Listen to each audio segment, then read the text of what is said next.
here and they get to do this. I can't imagine.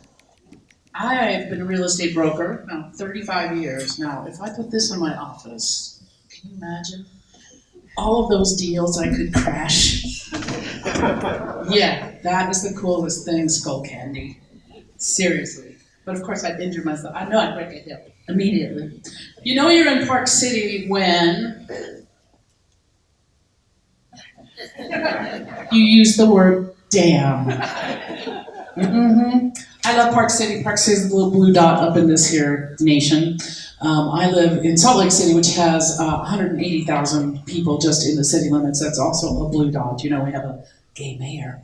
I love coming up here and have done the Vagina Monologue several times in Park City. It kind of comes and goes depending on the interest and often depending on whether or not Terry Orr has the brain space left to do it after living through Sundance every year. Y'all know Terry? Yeah. Hard worker. Let's see. Let me pull up my little, just so I have my notes here. I am known as the Carol Channing of vaginas. I have been doing the Vagina Monologues for 20 years. I replaced Roma Downey in the very original production. At the last minute, I am not an actress, I am not a thespian, although I do have my thespian pin from high school. Now I look like a thespian, I know, and I am a thespian. But I did not try out for the damn thing. It was some friends of mine who produced the Broadway shows in Utah, the ones that you all go to, like, ooh, Hamilton, ooh, let's do that. Those are friends of mine. We started the Santa Pub Crawl, the original Santa Pub Crawl, for no reason whatsoever. That's a longer story. They called me up one day and they said, Roma Downey got a movie and she can't do the Vagina Monologues. Would you like to do it? And I was like, what? And I had just heard of the Vagina Monologues. They were being produced and done by Eve, a solo show on Broadway. And I had heard of them, but I had not seen them. And I didn't know what they were. And I said, sure, because I knew my crazy friends. They said, well, we're going to call New York and we'll get back with you. And I was like, this is the biggest joke they're trying to pull on me. Fine. So I waited a couple of hours, and this was pre-internet, barely cell phone days. Really, the only things we had, I think, were Federal Express back then.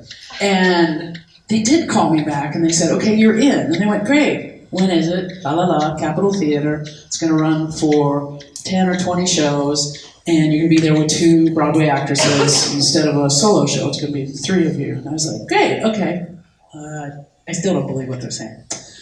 Anywho, they said the script would arrive by Federal Express, and it did. And this was my 2 greatest fears. Number 1 is that I would have to memorize it. I cannot memorize anything. I'm dyslexic, and I have OCD and ADHD, and it's just impossible for me to memorize. The other part was I thought I'd have to perform naked. There was just something dirty about it in my mind. I was going to be mean naked. It was going to look bad. But I got the thing, and it was a bunch of those cards we used to use, index cards, with the script on it. And I was reading, going, what is this? And it was very powerful what I was reading, and we had one rehearsal before we went to the Capitol Theater, and it sold out all the shows. And it is an amazing show. Is there anyone who hasn't seen the show? Wow, that's insane. Okay, so we should do the show up here, and you can all be in it. Most everybody I know has ever been in the Vagina Monologues. Most actresses have been in the Vagina Monologues because it's been going for so long. It started off with Eve, and over the years, there's a big story to it, and I'll tell you that. But to just get you in the headspace of Eve Ensler and how she came up with this, what do you call your vagina? My hoo-ha. My vagina. Pussy, good. Vagina, not you. Vagina. Vagine. Oh, that's a good one. Vagine. Vagina. What's yours? Lots of names. Vagina. Vagina. Oh. The JJ. JJ. Yeah. You can do that in a moment. This is one of our alumni from Park City, from the Vagina Monologues. And we have a secret code in the Vagina Monologues. We have a secret handshake when we see each other at the airport. There's a vagina. We have a secret bond, and it is a bonding experience like you cannot imagine. The Vagina Monologues was written, sorry for the bad slide, by this woman, Eve Ensler, and she was up here as part of Sundance, and you may have seen her then, or may not. She is a writer and an actress as well. Next slide.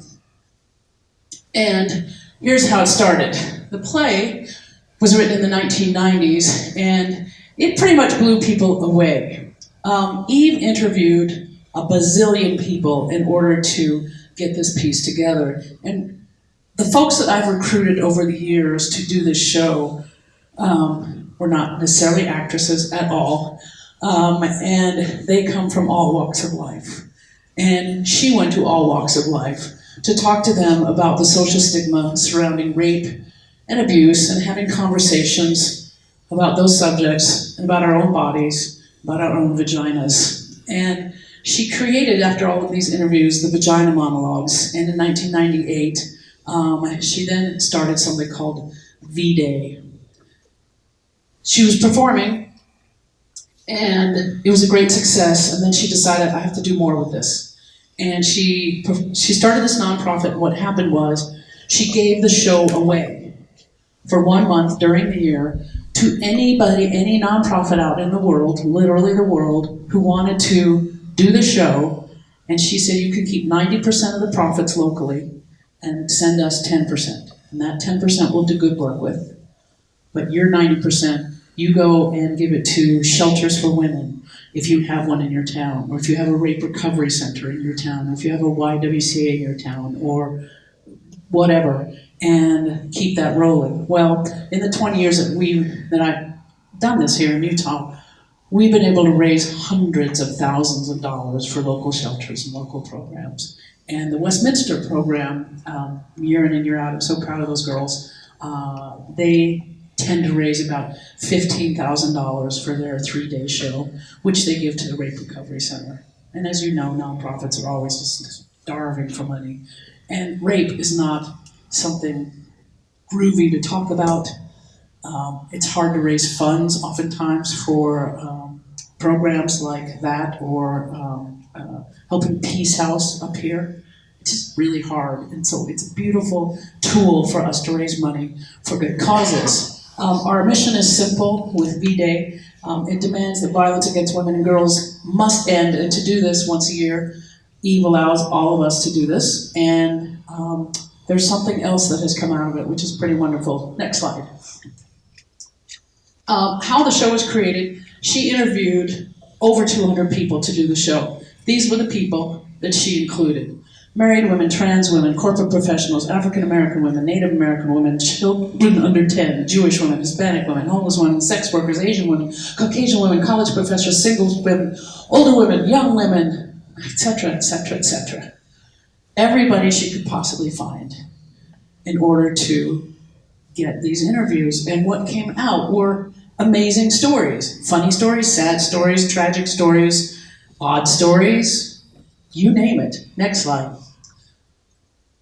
And the characters ended up including a married woman about to get a divorce from an unfaithful husband, an elderly woman, cancer survivor, who had never had sex during her life, a single woman unfamiliar with her genitals and also had never had sex, a sexually active middle-aged woman, a Bosnian woman who'd been gang raped for a month by soldiers, an African-American homeless woman and rape survivor, several M to F trans women, Native American women, Korean women raped by Japanese soldiers during World War II, a gay man, a lesbian woman, a sex worker, and a mother. I would say that pretty much covers the gamut of a whole lot of people.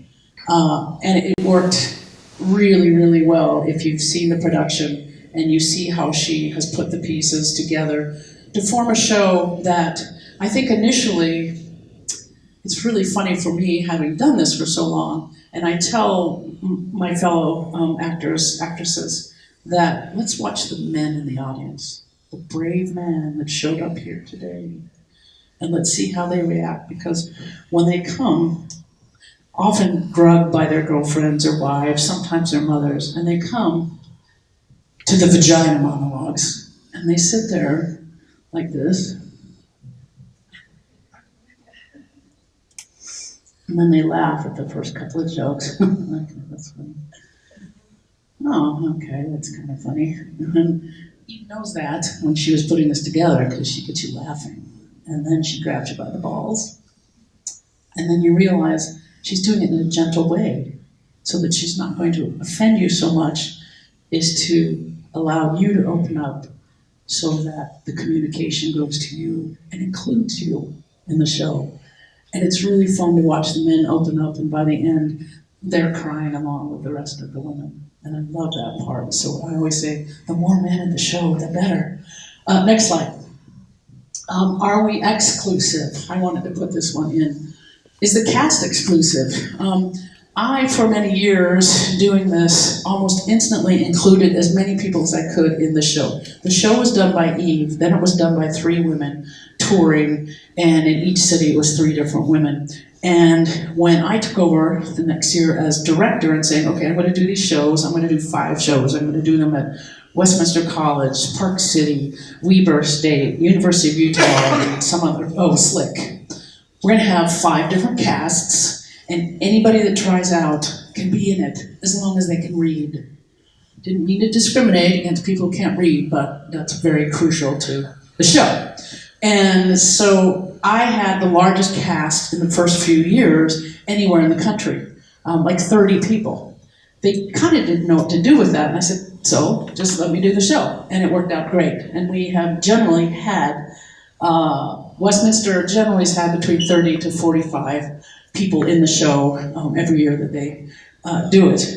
So our cast is not exclusive, as also we have included men from time to time. Men don't usually try out for the roles, because the roles are spoken about women's stories. But we also allow people to write their own stories and submit their own stories. And we've had some beautiful stories by men. And one of the best stories, I'm not going to read it to you, but one of the best stories I ever heard was a man who was completely honest to admit that he really didn't understand vaginas. He'd never really been allowed to look at a vagina and to know the parts of a vagina. And he had a wonderful woman show him the vagina and all the parts of the vagina, and it turned out to be a very good experience. As far as our crew is a mix of everybody and includes students and professionals, and it's always wonderful to see who's going to show up to be the crew. And then, of course, the audience is generally more women. But, for example, at Westminster, it's about half and half. We do take a break in our show because it is fairly long, and that's where we find out what's happening with people. And this last show I did at Westminster, and it's always generally done in February, V-Day, Valentine's Day. And I told my fellow cast members, I said, now watch and let's see who leaves at halftime.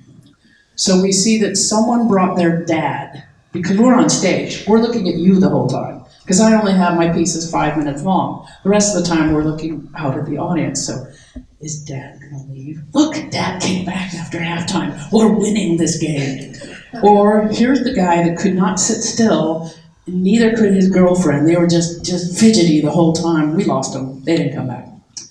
It's interesting what people's emotional reactions are to this show, and the one thing that we have to counsel people about as a sidebar is that if you're in the cast, people are going to come up afterwards and they're going to self-disclose. Right? Did you have this experience? And I'm not a shrink. I'm not very good at touchy-feely kind of stuff, so we don't generally have some kind of resource there to help people, like, oh, here is the counselor from the Recovery Center, and you just talk right to them.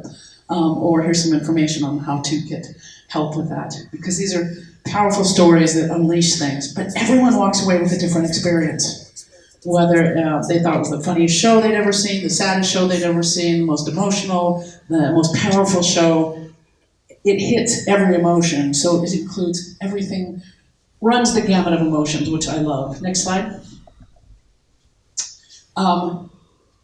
The beautiful thing about Eve is that her work continues, and V-Day's work continues, and there's a nonprofit that the money has gone to set up a place in the Congo called the City of Joy. And if you've recently seen the documentary about the period pads, has anybody seen this? What's it called? Period is not a sentence. It's not the end of a sentence. Go home and watch it. It won Best Documentary this year in the Oscars. It's a 30-minute piece. About 90% of the women in the world do not have menstrual products available. And this is about a small story about a man who invented a very easy way to create menstrual pads. And when the women learn how to do it, they can use it as a business, as a micro business. This is the most amazing little show. It's kind of like this, the City of Joy. Eve interviewed this gentleman who was head of a hospital. And if you can imagine, if you don't remember, in this area there were over 900,000 Tutsis and Hutus that were macheted and killed in genocide, and much of Africa still has a lot of that going on. And this was a hospital where these women would be dropped off, would drag themselves to, where they had been raped, brutally raped, and raped again.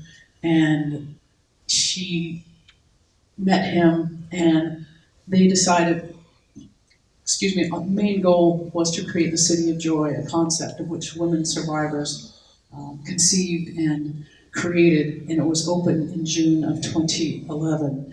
And so a big part of V-Day's money goes to the City of Joy. So look for the City of Joy in documentaries. There's also a movie called City of Joy, not the same thing. This is a documentary.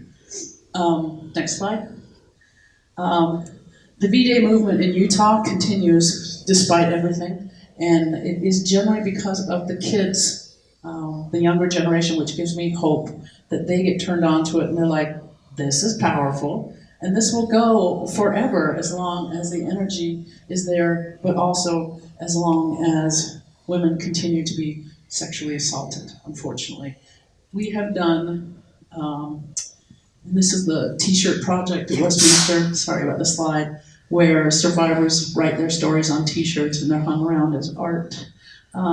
This is, here we are doing the vagina.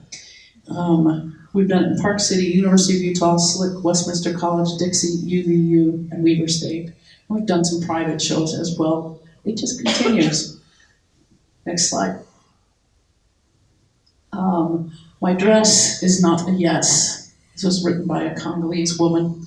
Violence against women impacts 1 out of 3 women on the planet. That is over 1 billion women and girls who will be survivors during their lifetimes.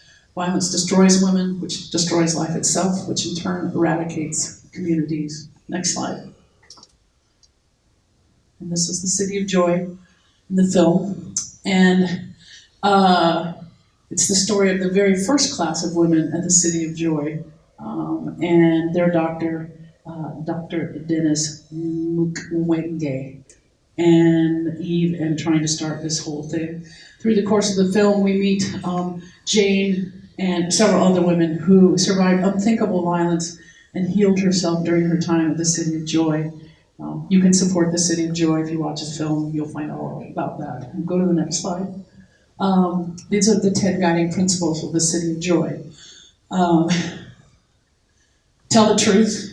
For the women that are there, tell the truth, stop waiting to be rescued, take initiative, know your rights, raise your voice, share what you've learned, give what you want the most, feel and tell the truth about what you've been through, use it to fuel a revolution, practice kindness, treat your sister's life as if it were your very own. And these are women that have horrific stories, that have fistulas. I don't know if you know what a fistula is, but Google it sometime. I can describe it as basically you lose all the connected parts down here so that you constantly are pissing and you never stop. And if you're in a small tribe, for example in Africa, the women and the men in your community don't want to be around you because you smell like piss.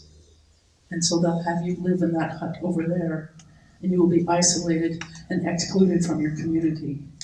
And there's a woman here whose doctor, husband goes once a year, the two of them go, and they're with a project, a fistula project, where they go and they sew women back together so that they're not doing that, so they can rejoin their communities. Whoever thought of that? Whoever knew that? And that's because these women have been so severely physically abused that it's necessary for them to have the surgery, or a lot of them will end up committing suicide because they are so abandoned and so excluded from their community. Next slide.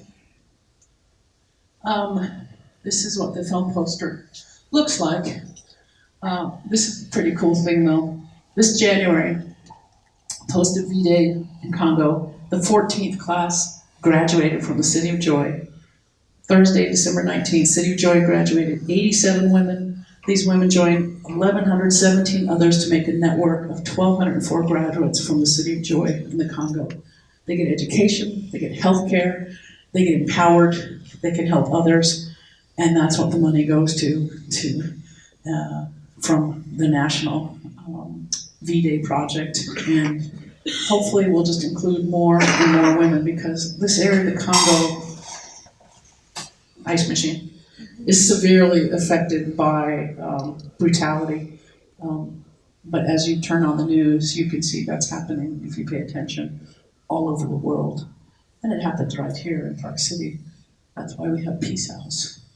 Next slide. You're done. Do you have any questions? It's a pretty powerful thing. I hope that you have the chance. You can always look for the Vagina Monologues on HBO, Netflix, it's always there. City of Joy is always there. Look for the Period Project there as well. And thank you. I had a great time coming up to tell you our story. Yeah. That is the local organization for the Vagina Monologues.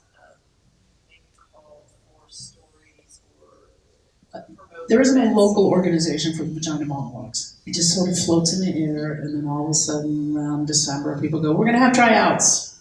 That'll be Westminster. Or Terry will call and go, we're going to do it this year. Or, you know, whoever puts it together. So we have tryouts. We post them wherever. At Westminster, they have a student web that they go through, and we just say, anybody that wants to try out, show up this date, and we just have them do readings from the show. And they just have to be able to read. It's just our minimum, because the show is very long and we have to run it fairly fast. So pretty easy. I can say that there's only been a handful of people that have never gotten in. And if we can't use them for reading parts, we use them as staff if they'll allow that. Yeah. Anything else? Yes? The three dots, City of Joy, the period is not the end, and what was the third one? Yeah. Your documentaries. The Vagina Monologues. Oh, that's it? Okay. Yeah. Awesome. With Eve Ensler. Where was the information about the man who invented the period pad? On the period one. Oh. Yeah. That is 30 minutes of the most amazing story. Sounds incredible. And to change the world, I mean, go on and donate $1 a month to this program. You're going to change the lives of millions of women around the world. Yes? We know that Vagina Monologue scheduled to. Don't know. Don't know. They just appear. Oh. Yeah, I have a friend, Reverend Jenny, who appears over the viaduct and has since 1993. Every Sunday on 6th West and about 6th South. And she represents some Christian religion. And she shows up with a kitchen, a mobile kitchen, and her truck, and a bunch of speakers playing loud Christian music, and no food. And through the grace of God, food shows up. As do the people who are hungry that are crawling out from the Jordan River and the way west side of town. And they're provided for. Pancakes show up, coffee shows up. It just manifests. And the same thing with the Vagina Monologues, they just manifest every year. And I never know when they're gonna happen. I don't plan them, but people call me to direct them because they've done it for so long.